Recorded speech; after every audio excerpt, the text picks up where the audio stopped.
লগতে ডিব্ৰুগড় জিলা সমিতিৰ বিষয়ববীয়া লগতে নাওজনবাসী ৰাইজ আমাৰ যি বঁটা প্ৰদান ইয়াৰ আগতে আমাৰ অভিনন্দন পত্ৰ মই পাঠ কৰি দিব গৈছো। সদৌ অসম গোৰ্খা ছাত্ৰ সন্থা আকসু টিংখাং আঞ্চলিক সমিতি মুখ্য কাৰ্যালয় শুকানী ৰাজগড় স্থাপিত 1976 জাতীয় শ্বহীদ জগদীশ ভুজেল স্মৃতি বঁটা 2023 30 জুলাই 2023 প্ৰতি শ্ৰীযুত মণিমাণিক গগৈ অধ্যক্ষ শাসনী মেহফিল পৰ্যটন প্ৰকল্প শ্ৰদ্ধা সশ্ৰদ্ধ প্ৰণিপাত গ্ৰহণ কৰিব। জয় জয়তে সদৌ অসম গোৰ্খা ছাত্ৰ সন্থা টিংখাং আঞ্চলিক সমিতিৰ তৰফৰ পৰা আপোনালৈ সংগ্ৰামী অভিবাদন জ্ঞাপন কৰিছো। এইগৰাকী নিস্বাৰ্থ সমাজসেৱক হিচাপে সমাজৰ প্ৰতি আপোনাৰ যি ত্যাগ আৰু অৱদান সেয়া অনন্য আৰু অতুলনীয়।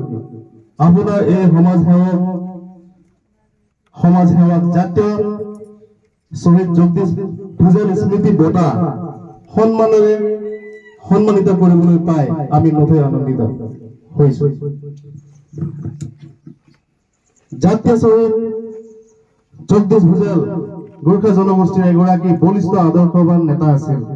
তেওঁ একেধাৰে সমাজসেৱক, শিক্ষক, সাংস্কৃতিক কৰ্মী, জাতীয়তাবাদী নেতা হোৱাৰ উপৰিও ডিব্ৰুগড় জিলা গোৰ্খা ছাত্ৰ সন্থাৰ সভাপতি হিচাপে তেখেতে নিজ জাতিৰ উত্থান তথা উন্নয়নৰ হকে নিস্বাৰ্থ মনেৰে কৰ্ম কৰি নিজৰ প্ৰাণৰ আহুতি দিছিল।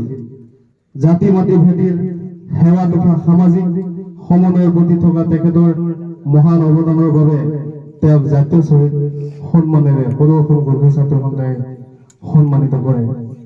সেই কৰ্মপূজাৰী সমাজসেৱক সমাজৰ প্ৰতি থকা আপোনাৰ মহান অৱদান, আদৰ্শ আৰু কৰ্মবোৰ দুগুণ সেউজেৰে সজ্জিত হওক। জীৱনৰ আহিবলগীয়া দিনবোৰ সুস্বাস্থ্যকৰ হওক, সুখৰ হওক, সফলতাৰে আদৰ্শ হওক, তাৰে কামনাৰে আপোনালৈ আমাৰ ফালৰ পৰা যাচিলো অযুত শুভকামনা। টিংখাং আঞ্চলিক গোৰ্খা ছাত্ৰ সন্থা সমূহ পৰিয়ালবৰ্গক লৈ সভাপতি দীপক সিং, সম্পাদক পৰিমল বিশ্বকৰ্মা।